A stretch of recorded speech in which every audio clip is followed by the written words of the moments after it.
Qué bueno. Esto es. Muy buenos días, doctor Ibarra. Muchísimas gracias por aceptar esta entrevista. A partir de un hecho ciertamente importante, yo diría histórico, como es el triunfo de la causa de los comunarios de Tariquía, de la defensa de la Reserva de Flora y Fauna de Tariquía. Y de verdad que le agradecemos mucho que haya aceptado esta entrevista. Y la idea, le decía, es un poco informar a la sociedad civil boliviana cómo fue posible este gran triunfo, esta gran victoria. Y quisiéramos entonces empezar preguntándole un poco una presentación breve de parte suya, doctor Ibarra. ¿Cómo es que usted empieza a comprometerse con la causa de los comunarios, con la causa de los derechos humanos? En fin, ¿cómo usted empieza a trabajar en este campo de la defensa de los derechos y en especial la causa de los comunarios de Tariquía? ¿Cómo empieza esto, doctor, por favor? ¿Cómo están? Un saludo cordial, José Luis, a la distancia desde la ciudad de Tarija. Mi nombre es Roger Ibarra Coronado, soy abogado de profesión. Un poco de mi trayectoria: soy abogado penalista, soy magíster en Derecho Penal, ex fiscal de materia. Tengo diplomado en Pedagogía, diplomado en Derecho Penal, diplomado en Derecho Constitucional y actualmente soy maestrante en Derecho, maestría de Derecho Constitucional. Esa es un poco de mi trayectoria y bueno, referente a el trabajo cómo he comenzado a comprometerme con el trabajo con los defensores de Tarquía. Bueno, me contactan activistas del CEDIP, que es el Centro de Investigación de Documentalogía que se encuentra la central, su sede en la ciudad de Cochabamba.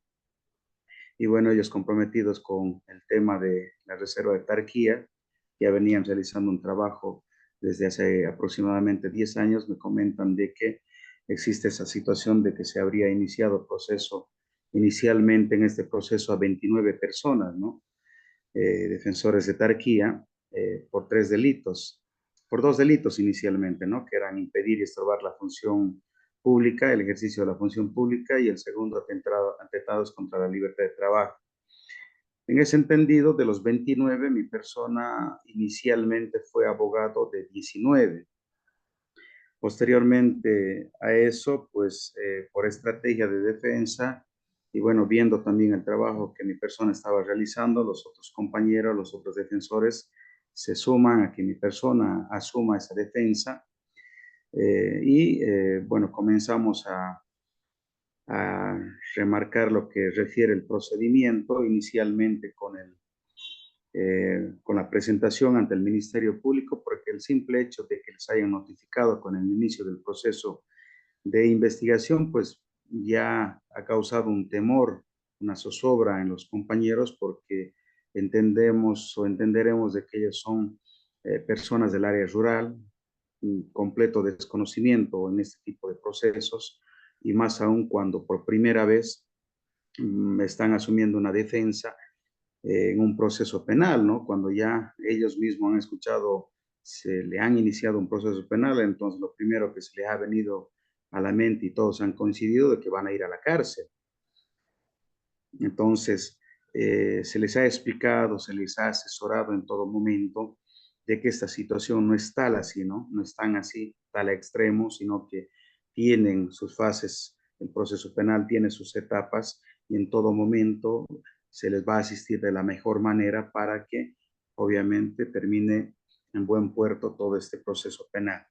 Entonces, en el transcurso de los días, se han realizado diferentes actos procesales, como ser algo muy determinante que ha servido para definir en parte la absolución de los defensores de Tarquía, ha sido el desfile identificativo de personas.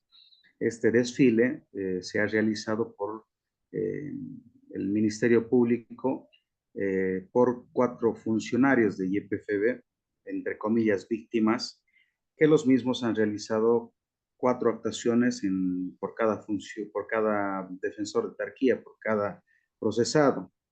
Entonces se ha elaborado 4 actas por cada uno de ellos, donde ahí es donde se ha ido tirando líneas, si vale el término, de que los 4, 2 en algunos casos han reconocido a los defensores de Tarquía, en algunos casos 2 no han reconocido, en algunos casos 3 han reconocido, en algunos casos 3 no han reconocido, o viceversa.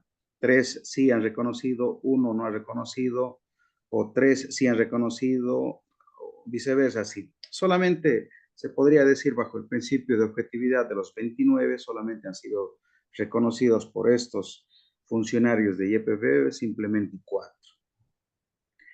Entonces, en primera instancia, el proceso penal tiene 3 etapas, ¿sí? Etapa preliminar, etapa preparatoria y etapa de juicio. La primera etapa del proceso, la etapa preliminar, tiene una duración según el artículo 300 del Código de Procedimiento Penal, tiene una duración 300 y 301, tiene una duración de 20 días. Pero nos dice, existe la excepción, la excepcionalidad de que si el caso eh, existirían 2 o más personas procesadas, esos 20 días puede ampliarse 60 días más, es decir, que puede convertirse en 80 días, hasta 80 días, ¿no? Puede pedir la solicitud de la ampliación al Ministerio Público 30 días más, 40 días más, 50 días más, hasta 60, o puede pedir 20 días más o 10 días según las actividades que pretende realizar, ¿no? Los actos investigativos. Entonces, en este caso se ha solicitado una ampliación de la investigación por el lapso de 60 días. Se ha cumplido los 60 días, que en total han llegado a ser 80, y se ha presentado por parte, en este caso, de mi persona como abogado de la defensa técnica, la solicitud de rechazo al proceso, ¿no? Se ha dado curso, se ha dado lugar con los fundamentos que se ha presentado y se ha rechazado el proceso penal en primera instancia. Contentos hasta el momento. Eh, Obviamente se les ha explicado a los compañeros que existe la posibilidad de que YPF y Petrobras puedan plantear el recurso de objeción al rechazo, que así lo han hecho, han planteado el recurso de objeción al rechazo y en el plazo de 30 días aproximadamente, la Fiscalía Departamental, el fiscal jerárquico, la fiscal jerárquica desde entonces, la doctora Sandra Gutiérrez, ha revocado el rechazo y no se ha notificado y ha continuado los actos investigativos. En esa primera instancia, se podría decir de que han sido beneficiados aproximadamente 8 personas, ¿no? Ya se les ha logrado alejar del proceso. Han continuado 21 personas con el proceso penal en esa primera instancia preliminar. En la segunda instancia preparatoria, que ya tiene una duración de 6 meses, ya hemos pasado con la imputación formal, donde se ha imputado a los restantes compañeros por los 2 delitos y a un funcionario que en ese entonces era concejal, el señor Rodrigo Altamirano, se le ha ampliado la investigación por un delito más, el cual era instigación a delinquir. Entonces, en esa audiencia de medidas cautelares, eh, hemos realizado una fundamentación fáctica de todo lo que se ha planteado por parte del Ministerio Público y se ha logrado una libertad restricta para todos mis defendidos, ¿no? Es decir, que no hemos dado lugar ni un centímetro ni un milímetro para que el juez se logre convencer o se deje convencer con la fiscalía de que mis defendidos, los defensores de Tarquía, eran con probabilidad autor de estos delitos que se les ha acusado o se les estaba acusando, se les estaba denunciando y por ese motivo no ha habido ningún tipo de riesgo procesal activado, no ha habido, eh, se ha debilitado la probabilidad de autoría y por ese motivo se han defendido en completa libertad mis defendidos hasta ese momento, ¿no? Y después por situaciones, por diferentes situaciones, pues bueno, ha empezado a tomar más fuerza el proceso de Tarquía y se han ido sumando, por decirlo así, en la última etapa del proceso, algunos abogados, más específicamente el Colegio de Abogados, con 5 abogados y han asumido defensa de 2 de los 12 acusados, ¿no? Ya entrando a la última etapa del proceso. De los 21, bueno, ya simplemente han pasado a ser 12 porque los demás ya han sido beneficiados con sobreseimiento. Y de los 12, mi persona estaba representando a 10 porque ya el Colegio de Abogados ha asumido la responsabilidad de defender a 2, pero por compartimientos de criterios, bueno, 2 personas más se buscaron abogados externos y mi persona concluyó este juicio representando a 8 defensores de Tarquía. Muchísimas gracias, doctor, por la descripción tan importante de este proceso. Ahora, decíamos un poco para la gente que nos está viendo y escuchando, convendría referir un poco la situación. Entiendo que, a ver, se puede empezar, creo, de diferentes perspectivas, pero la acusación a los comunarios de Tariquía es porque habrían impedido que ingresen a la reserva Petrobras y EPFB. Y la razón básica que aducían los comunarios es que van a contaminar el agua, van a contaminar la reserva, van a afectar las condiciones de vida de los comunarios y por eso no querían que ingresen. Las empresas YPFB y Petrobras reaccionan en el sentido o acusan que estarían precisamente eso, estorbando la función pública y coartando la libertad o el derecho al trabajo. ¿Cuáles serían las causas por las que se, digamos, enjuicia? Disculpe si no utilizo bien los términos jurídicos, pero ¿cuáles serían las causas por las que se enjuicia a los comunarios y cuáles han sido los principales argumentos de los comunarios para lograr esta victoria tan importante, eh, ayudados, defendidos por usted, doctor? ¿Cuál es la situación?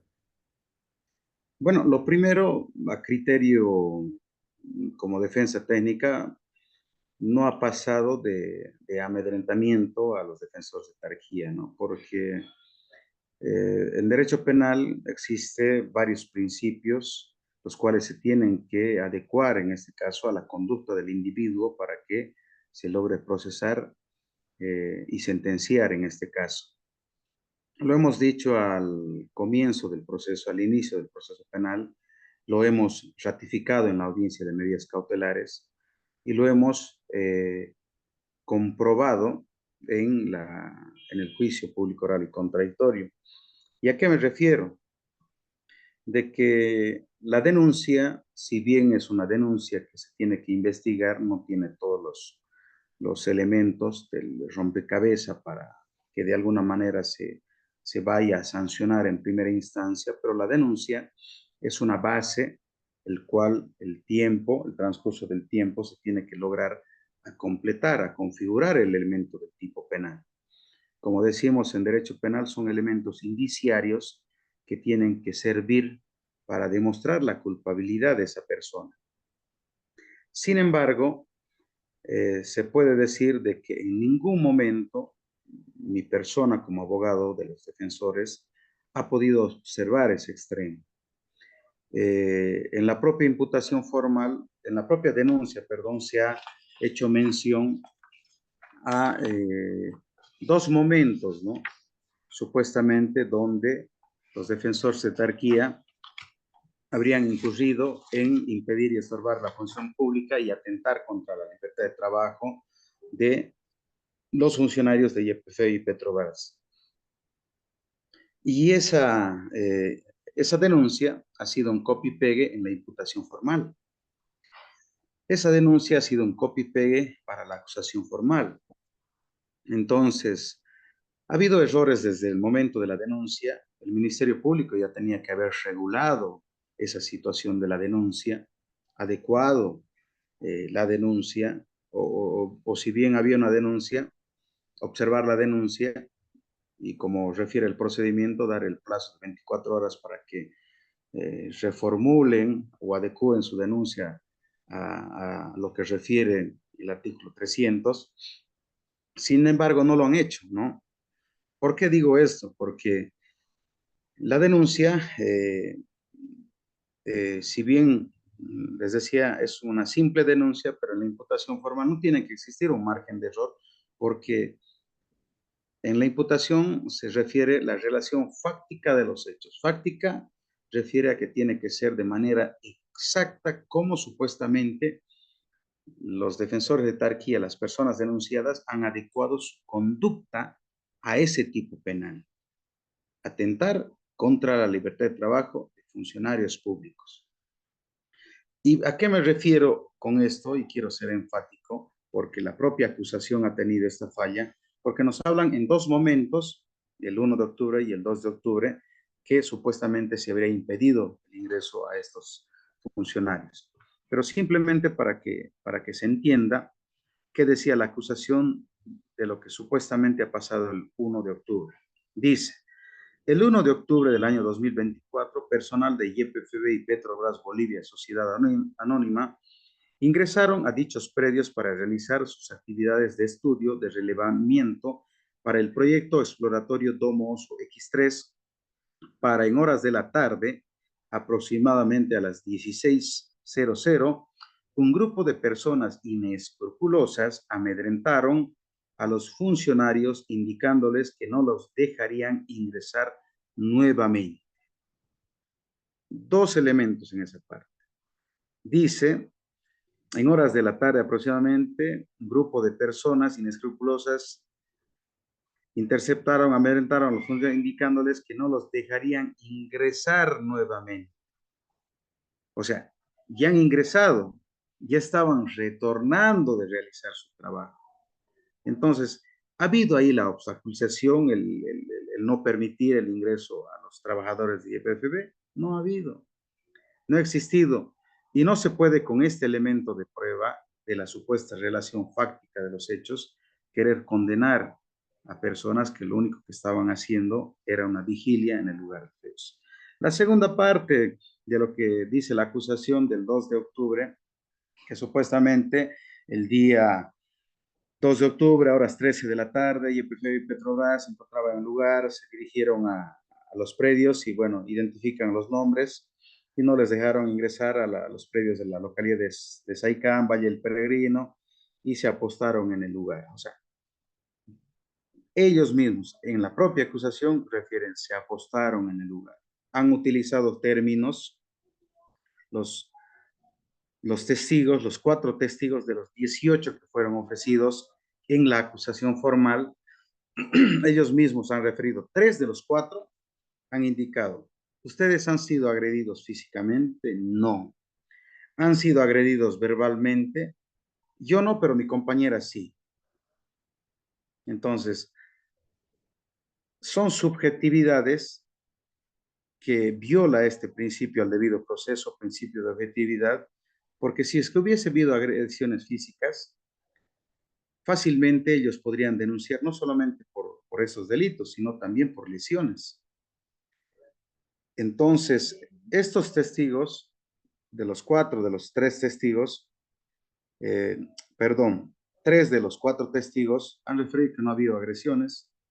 Ellos han hecho mención a otros momentos, como ser en fechas 5, 7, 8 y 11, cuando se les ha preguntado, ¿ustedes han sido agredidos? En esa fecha no. ¿Qué fechas no se les ha permitido el ingreso a ustedes a estos predios? Yo recuerdo en fecha 5, en fecha 8 y en fecha 11. Perfecto, gracias, no más preguntas. Siguiente testigo.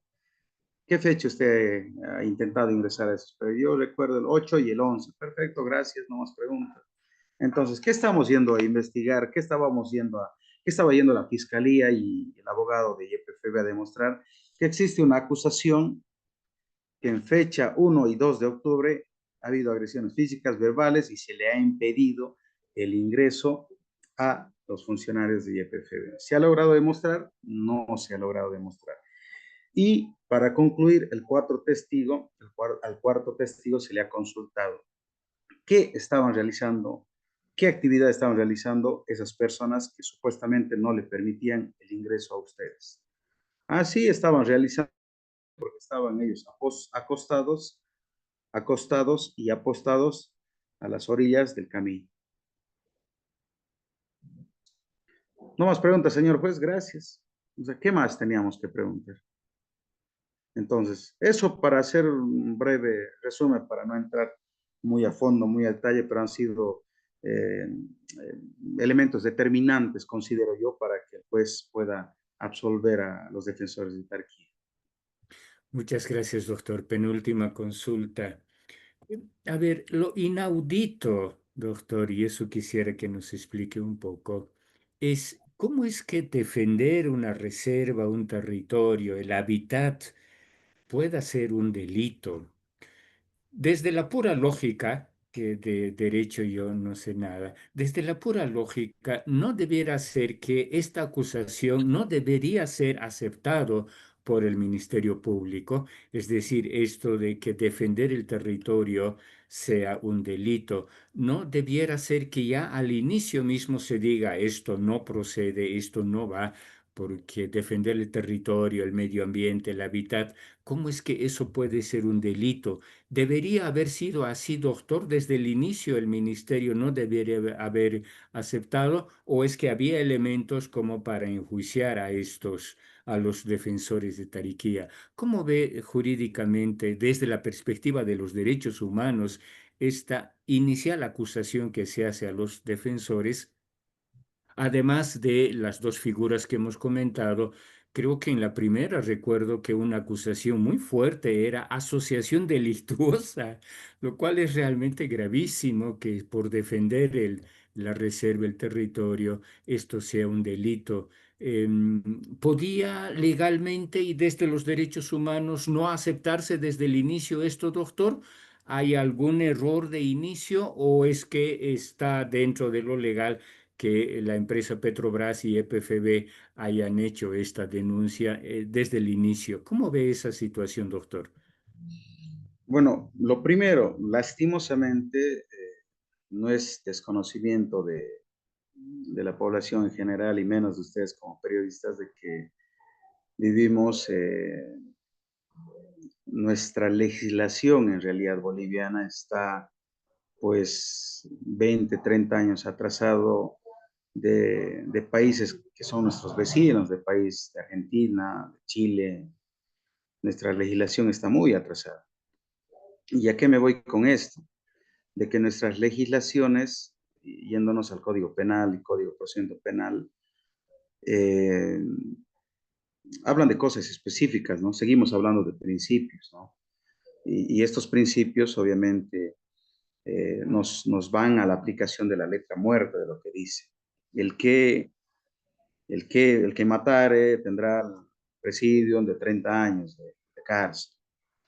O sea, ahí ya no nos habla en el propio Código Penal del principio de proporcionalidad que se debe aplicar, sino en el marco del derecho evolutivo que se plantean por abogados a nivel nacional, pues el Tribunal Supremo y el Tribunal Constitucional de alguna manera emiten sentencias constitucionales y autosupremos que de alguna manera, reitero, va como que haciendo evolucionar un poco el derecho, pero no garantiza al 100% el debido proceso, como hace mención de que debería hacerse una evaluación ponderativa inicialmente, si corresponde o no corresponde, que se inicie un proceso penal enmarcado dentro de lo que refiere el artículo 410 del bloque de constitucionalidad de la Constitución Política del Estado,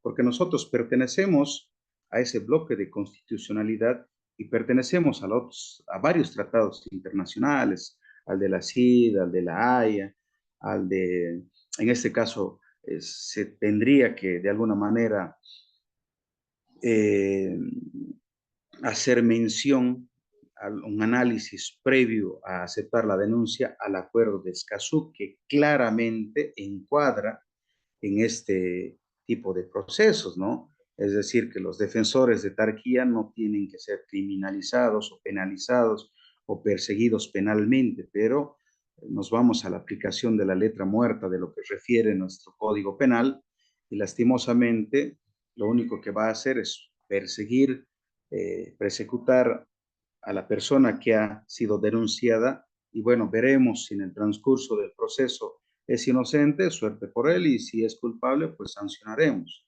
A eso me voy, ¿no? Con la aplicación de la letra muerta de lo que dice nuestro Código Penal y nuestro Código de Procedimiento Penal. Pero lastimosamente no existe todavía en nuestra legislación boliviana eh, esto de que exista eh, esta comparación que tienen las otras legislaciones, un poco más abierta, más amplia, que se haga este análisis en fiscalía y plataforma para ver si corresponde o no corresponde, ¿no? Lo único que se hace es revisar la denuncia, se adecua a algún tipo penal. Bueno, sí, creo que aquí hay un tipo penal y bueno, le meteremos nomás, como alguna vez un expresidente ha mencionado y después que se vaya arreglando en el camino, ¿no? Yo creo que es una mala lógica que se maneja y no comparto ese criterio. Muy de acuerdo, doctor. A propósito de estas acusaciones, estimo que usted sabe que no es el único caso Tariquía, ¿no? Por ejemplo, en la cuenca en la subcuenca del Popó, en el Ayllu Acre Antequera, igualmente dos líderes, una lideresa y un líder indígena, también están siendo penalmente acusados por defender el territorio contra la minería. Y claro, además el poder de la minería, los recursos, el dinero que tiene, etcétera, compran algún testigo, igualmente están con riesgo de encarcelamiento. También en el Madidi hay casos parecidos, en la Chiquitanía igualmente. ¿Cuál considera usted que es el objetivo de estos procesos que instauran a las empresas? ¿Estaría entre esos objetivos también amedrentar, intimidar, hacer que la gente ya no defienda su territorio o la reserva en este caso? ¿Tendrá este efecto también, no sé si llamarlo disuasorio, pero claramente intimidatorio para que la gente ya no defienda más, porque si defiendes puedes ir a la cárcel? ¿Considera que hay esa intencionalidad política de parte de las empresas para que la gente ya no defienda sus derechos, en este caso el derecho a la consulta previa, por ejemplo, o o la propia vigencia del acuerdo de Escazú, como decía usted? ¿A qué cree usted que apuntan estos procesos contra los comunarios? Yo creo que es un criterio, una opinión acertada la que menciona José Luis, porque eh, comparto lo que manifiestas y considero que sí es eso, el amedrentamiento a los defensores, en este caso uno, en el caso específico de Tarquía, dos, y a los defensores mismos de los recursos naturales y a lo que haces mención de caso de Oruro, ¿no? Es eso, amedrentarlos, intimidarlos para que no continúen con la lucha, porque es lo que ha pasado, ¿no?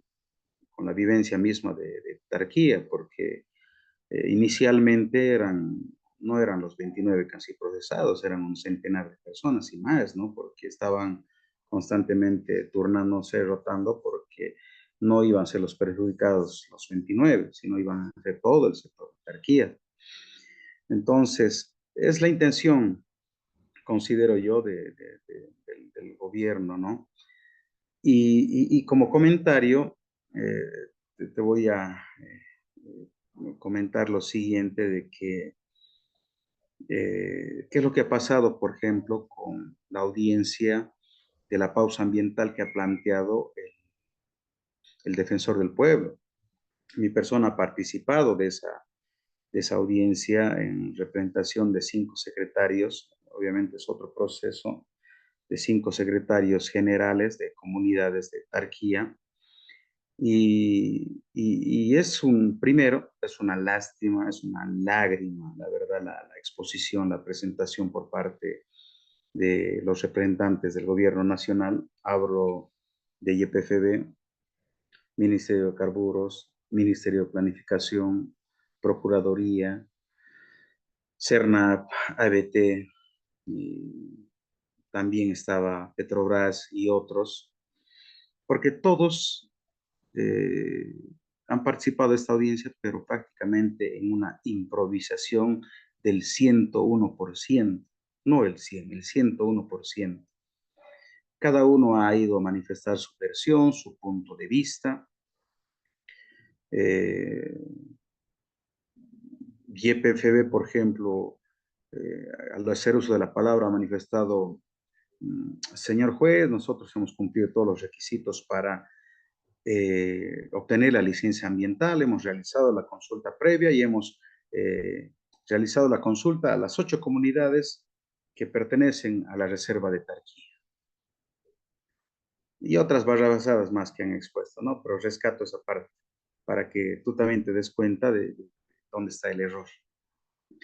Hace la intervención Petrobras, perdón, el Ministerio de Hidrocarburos y refiere, no señor juez, bueno, nosotros sí hemos realizado la consulta previa, hemos hecho a las 10 comunidades, no a las 8, como dice YPFB, pero también le hemos pasado la información, tal vez no lo ha leído el compañero, pero se ha entrepapelado, pero son 10 comunidades. Perfecto. En la intervención, el Ministerio de Planificación dice, señor juez, bueno, con las disculpas del caso de YPFIP y el Ministerio de Carburos, nosotros sí hemos realizado la consulta previa a las 13 comunidades, no son 8, no habían sido 10, ahora son 13. Y se ha logrado obtener el 100% de las comunidades para realizar la consulta previa, para obtener la categorización, para obtener la licencia ambiental. Entonces, José Luis se ha ido a realizar una improvisación única que la verdad yo en serio te digo, no soy un abogado experimentado, yo apenas voy a redondear un añito más y los 15 años de experiencia, no me considero un abogado experimentado, pero por lo menos esperaba aprender algo de esa audiencia, esperando los abogados totalmente experimentados, porque son abogados que teóricamente y entre comillas nos representan en las altas esferas, como son los ministerios, como son YPFB, como son la Procuraduría. Entonces, ante esas chanfleteadas que se han venido a dar en la audiencia, entonces se me ha caído totalmente eh, la figura, no sé, no encuentro término más saludable para decirlo que yo tenía de los abogados del Estado, pero no saben ni siquiera que en Tarquía, o por lo menos la reserva de Tarquía, existen 23 comunidades. No saben que las 23 comunidades están en 4 municipios. No saben dónde están realizando, en qué comunidad están realizando el trabajo de levantamiento topográfico y exploración de petróleo. Y lo más penoso, ha sido escuchar en esa audiencia de que el trabajo que se está realizando de levantamiento topográfico en el sector o en el predio de Domos o X3 tiene el 16% de porcentaje de poder encontrar petróleo, por si acaso. El 16%. De ahí van a ir excavando hasta que ese pozo petróleo, de esos pozos, vayan en conexión a poder encontrarse a la zona norte de San Telmo Norte, que es el ingreso por Bermejo, con el pozo petrolero que ya se está explotando, que es la zona de Churumas y Astilleros, y el expositor de derechos humanos decía, rescataba lo que la EBT también le ha facilitado la información, que va a haber un daño ambiental, una, una deforestación de bosques. Se ha hecho un cálculo lineal, no a metro cuadrado, un cálculo lineal desde el Domo Oso hasta Astilleros, de 86 kilómetros de deforestación. Kilómetros, José Luis, no estoy hablando de metros, kilómetros. Un kilómetro, ¿cuántos metros tiene? 1000 metros. Entonces estamos hablando de 86.000 metros que va a existir de tala de árboles. Es un porcentaje a lo bruto, un cálculo que se ha hecho. Entonces no hablemos pues de que no va a haber deforestación, que no va a haber daño ambiental, porque la mayoría de los riachuelos que existe en la zona de Tarquía son que vienen de un río madre y la mayoría, por ser una zona húmeda, se dispersa por acuíferos, por venas que lo llaman, por debajo de tierra y al hacer el trabajo de exploración van a entrar máquinas totalmente pesadas, van a aplastar las venas y van a impedir el paso del agua. Y obviamente se van a empezar a secar esos sectores y el daño que se va a generar va a ser irreversible. Eso es lo que podría decirte, José Luis, lo que rescato también, porque también he venido aprendiendo en el transcurso de este proceso, me he pasado un poquito de lo legal a lo que he ido observando, pero no puedo dejar pasar por alto esta información valiosa, ¿no? Importante, doctor, y muchísimas gracias. La última consulta, doctor. Bien, acabamos de tener esta gran victoria en el sentido que los comunarios en la audiencia del viernes 8 de mayo han sido liberados de toda culpa. Ahí termina todo, doctor. ¿Hay todavía algún riesgo?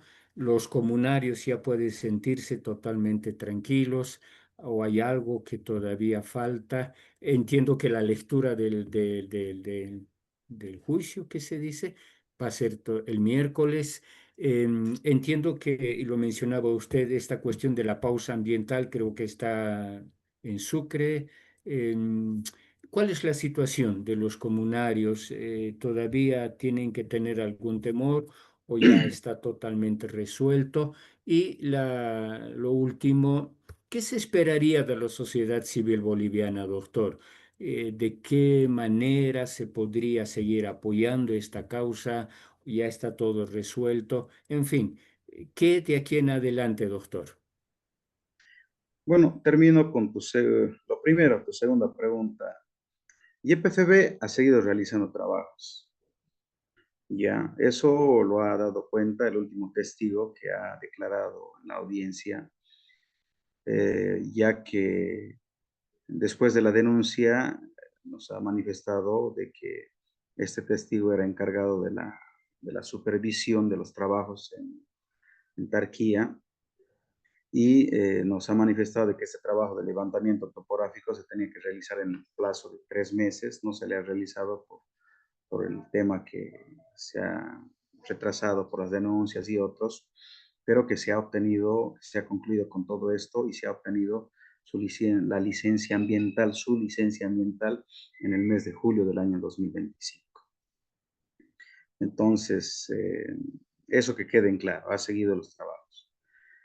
Dos, de lo que me decías, de qué sigue de aquí en adelante, el día miércoles 14 o 13, perdón, de mayo a las 18:50 se va a realizar la lectura íntegra de la sentencia del por qué y qué elementos de prueba han sido servido para que el juez realice una valoración ponderativa para que se resuelva una sentencia absolutoria para los 12 defensores de Tarquía. Después de esto, después de la lectura del día miércoles, el día jueves comienza el día 1, eh, que tiene el Ministerio Público y YPFB para presentar su apelación restringida. Tiene el plazo de 15 días para presentar su apelación restringida, eh, para exponer sus agravios del por qué el juez mmm, absolvió a los defensores de Tarquía y por qué debería condenarlos, ¿no? Después nos corren el traslado a nosotros, a mí, bueno, y a los otros abogados, y nosotros tenemos un plazo perentorio también para poder responder esta apelación.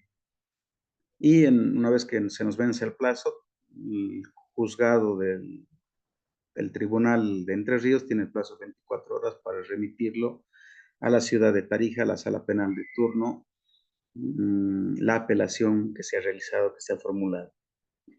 En ese entendido, según la carga procesal y la retardación de justicia que existe aquí en la ciudad de Tarija, está demorando unos 2 o 3 años. 2 o 3 años va a demorar para saber si es que se confirma la sentencia o es que existen observaciones, se vuelve en calidad de recurso de revisión y después de eso, pongamos, y siendo positivos, que nos vaya bien de cómo se ha ido dando las cosas hasta ahora, se confirma y la Fiscalía y EPFB acuden a la última instancia, que es el recurso de casación, que eso ya se va a Sucre, lo resuelve el Tribunal Supremo, y de la misma manera existe una retardación más o menos de 2 a 3 años, entonces estamos hablando de 5 a 6 años que recién estaríamos seguros, certeros de que el proceso ha concluido, ¿no?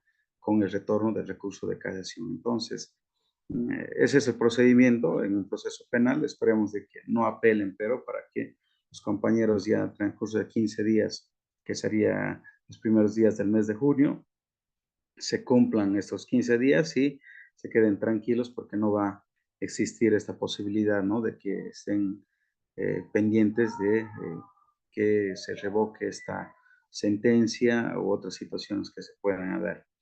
Y lo último, referente a qué se espera de la sociedad civil, la verdad, se pondera el trabajo, el apoyo por las redes, por los medios de comunicación.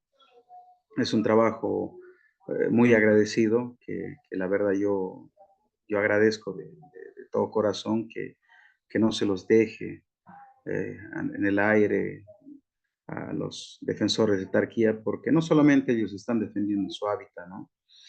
Eh, ellos están defendiendo los recursos naturales que benefician a todo el departamento y, por qué no decir, a gran parte de este sector del sur del país, ¿no? El sector de Sucre, Potosí y zonas aledañas, porque en la exposición que hacía justamente el representante de derechos humanos al margen del daño ambiental y la tala de árboles que va a haber, refería de que es justamente la Reserva de Tarquía quien mantiene la climatización de este sector del valle, ¿no? El valle de Tarija, que producimos los mejores vinos a nivel nacional, internacional, inclusive se ha galardonado con premios internacionales y es gracias al ecosistema que mantiene Tarquía, las zonas cálidas de Bermejo, de Villamontes, de Yacuiba,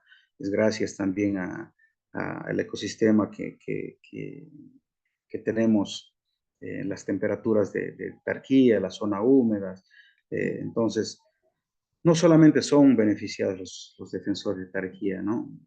Somos beneficiados todo el departamento de Tarija, somos beneficiados gran parte de los sectores de la zona sur reitero, de Chuquisaca, de Potosí, gran parte de Santa Cruz. Entonces, es un trabajo que obviamente es gracias al apoyo de la población que se ha concretado este resultado también y bueno, esperamos contar con el mismo apoyo en caso de que apelen, porque es un trabajo vigente que se va a mantener hasta que concluya este proceso, porque es un trabajo compartido que se tiene que realizar entre todos, ¿no?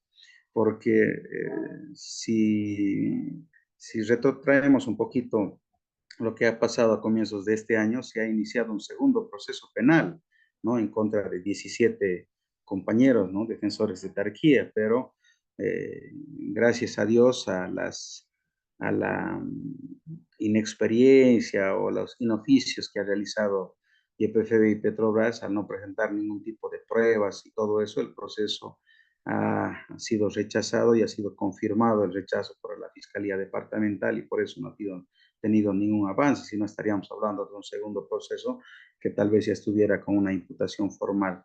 Entonces, simplemente agradecer a la población, no dejar, pedir que no dejen solos a los defensores de Tarquía, que al final somos beneficiados todos y siempre la unión va a ser la fuerza. Muchas gracias, José Luis. Gracias a usted, doctor, de verdad, tanto por esta entrevista tan amable de parte suya, como y sobre todo por el importante, excelente trabajo que usted ha hecho para que los comunarios sean liberados de toda pena y de toda causa que les estaba realmente preocupando a ellos y a todo el departamento de Tarija, y yo diría al país. Muchísimas gracias, doctor. Nuevamente, felicitaciones muy, muy efusivas por su excelente trabajo y bueno, que esto siga siendo por el bien de nuestra gente, por el bien de la vida, no solo en Tariquía, sino en todo el país. Muchísimas gracias, doctor. Muchas gracias, José Luis. Un abrazo a la distancia y estaremos en cualquier momento. Gracias.